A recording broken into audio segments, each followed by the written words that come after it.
Hello, welcome back to my channel. I wanted to hop on here a little bit and talk to you about an Ipsy haul that I had. So apparently they do a 70 or 80% off quarterly clearance event, and so that's why I hopped on and took a look at things, picked up a few things. I'll also say they've gotten pretty aggressive with the emails about subscribing, come back, rejoin, this, this much is free, that much is free. I don't do the subscription boxes. I'd rather just pick through things at the store. But I have a couple of things that are exciting. So the first thing I wanted to share is I picked up this KVD. This is the Full Coverage Serum Foundation, and it is in the shade Light 012. It looks a little light in the bottle, but it turned out to be a really good match for me.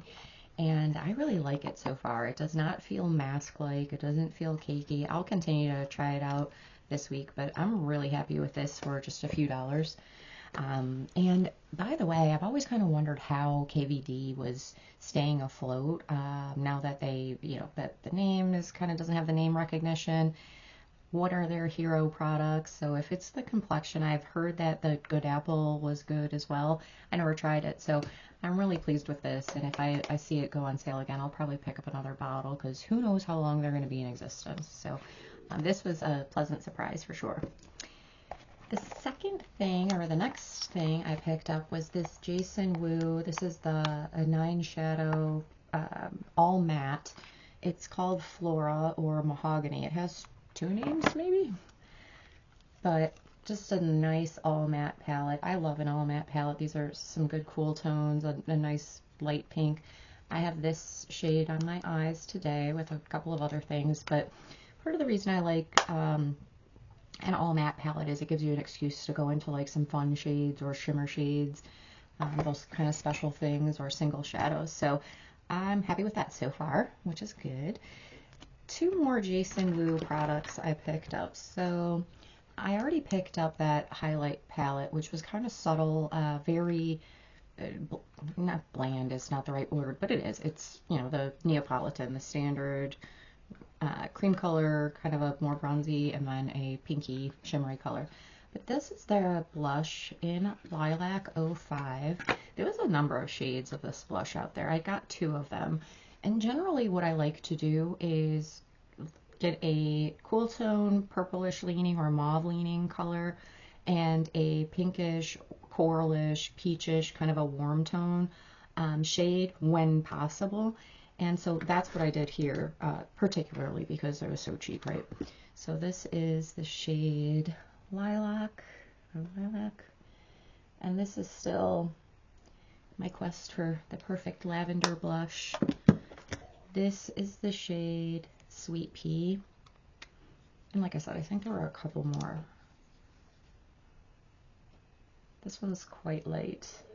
I don't think anyone with any pigmentation or melanin is going to get much use out of either of those. I don't think so, but anywho, moving on. One of the other things I picked up was this What's Up Beauty. This is the Flirtique Eye and Cheek palette. It has no mirror, which I don't really mind. 6 shades and a blush. So let me just swatch the blush real quick. I have not used this yet. That's the blush. These shades don't look particularly unique. And the shimmers, not all of that impressive. Hopefully you can see that.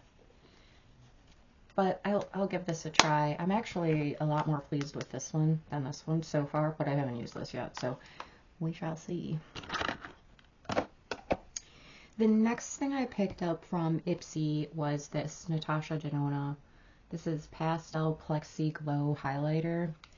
And of everything, this is probably the thing that I'm least impressed by. So I'll just give you a swatch. It looks like it has kind of that yellow goldy reflect. It looks like it's going to be impactful if you swatch it like that thick. But on the face, it's kind of pretty subtle. I don't know if you can see it.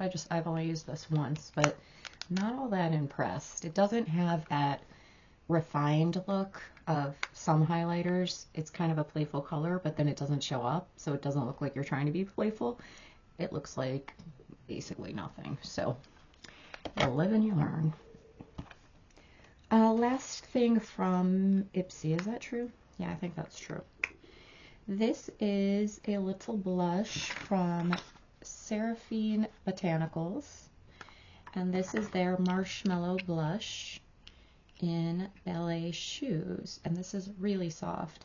It also looks like the Clinique, the Cheek Pop blushes with a little flower, but this is a swatch of that, and it looks very much like a ballet shoe, so really good name. And sorry, when I'm filming during the day and the light's coming in, sometimes it can be throw off everything. So, but that's really pretty. And this was, again, $2 or $3, I want to say. I don't know.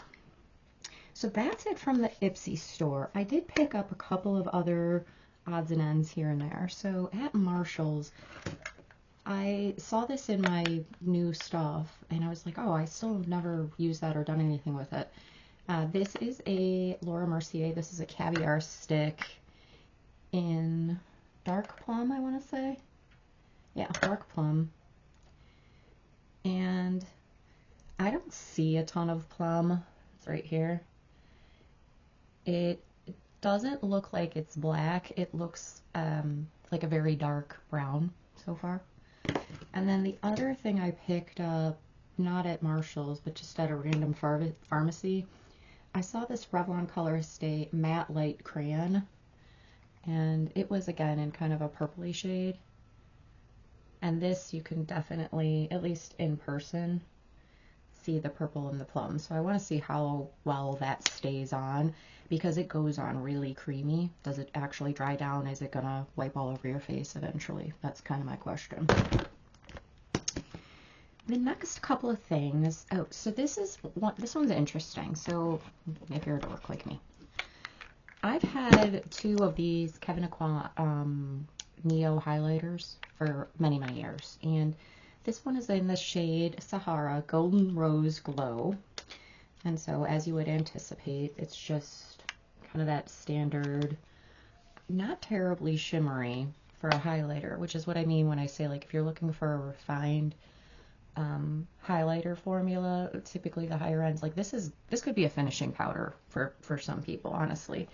But the interesting thing is, so this is 21 grams. It's huge, obviously. I picked this up from Mercari. So this is Kevyn Aucoin, of course, the Neo Blush in the shade Rose Cliff. And you can kind of see the variation here. It goes, you know, from light to deep. I'll give you a swatch of both sides of that, which of course you can mix them together. The pink is actually, the pink side is more impactful. That's the peachier side, and that's the highlighter that I already had in Rose, whatever. But what I think is interesting is this. So I picked this new blush up because I was like, oh, it'll go live with its other little friends. They're huge compared to this. So this is 21 grams and this is 6.8 grams. So I am one of those people that I like things to match. I like them to have pairs or, you know, stick with their little friend group. And this being a different size is not falling into that vibe at all. So, but we'll give it a try. I think that the pink side is much better, and perhaps this blush or the highlighter, it's probably time to kind of move it to a different area of my collection. Just use it as like a setting powder or something like that, because it's not very shimmery at all. Last couple of things. I did stop at the Dollar Tree because I stop there quite frequently and pick up little things. And they had 3 new Ayani cream eyeshadow sticks. So this is in Shimmer White. These are a lot more translucent, I would say, than some of the others that I've had from Ayani. This one is in Shimmer Pink. And maybe these were like a Valentine's Day thing and it just came to my stores late. Very subtle. Like, there's good sparkle, but more translucent of a base. And this is Shimmer Chocolate. So that's those three. And the other thing I picked up, which I'm really interested in, is I found this Ayani eyeshadow primer. Again, it's $1.25 at the Dollar Tree, but what I really like about this in particular is the application. So I love it when an eyeshadow primer has a wand. This feels kind of empty. We'll see. It doesn't, it feels really creamy. We'll see if it kind of sets down. But having the wand, I would have bought more than one of these, honestly, even though I have other eyeshadow primers over there. That makes the application easier. I don't like squirting it out onto the sponge or onto a brush and then trying to apply it or putting it on my fingers. I don't like applying things with my fingers. So I'd rather go with a wand that has a mid formula than a better formula in an application that I don't prefer. So that's just me, personal preference. But I'm excited to try this. The last thing I'll share with you is I picked up this blush from Rude. So Rude Cosmetics, I didn't even think was still a thing, but I happened to stumble upon their website and they had like 20% off or something, and they're really inexpensive anyway. So I picked up this. This is the Roaring 20s Ombre Blush, and again, it has like the pink to purple, so I thought, oh, that's really cute, especially since I keep trying to find kind of the perfect lavender pinky blush. So I'll just swatch both sides of that real quick here. That's the pink and that's the lavender. But I'm pretty happy with this. This is what I have on today, along with the Natasha Denona lots of layers of the Natasha Denona highlighter, and just regular contour stick. I don't use bronzer. So excited to try some of this. I'm really happy with this so far. Some of the blushes, the Jason Wu eyeshadow palette, I'm happy with so far. A little less excited for this one. The pan sizes are small. I don't generally like a cheek and eye combo, but I'm going to give it a try, and it was on some deep discount. So let me know what you think. Do you like videos like this? Just kind of random things I pick up.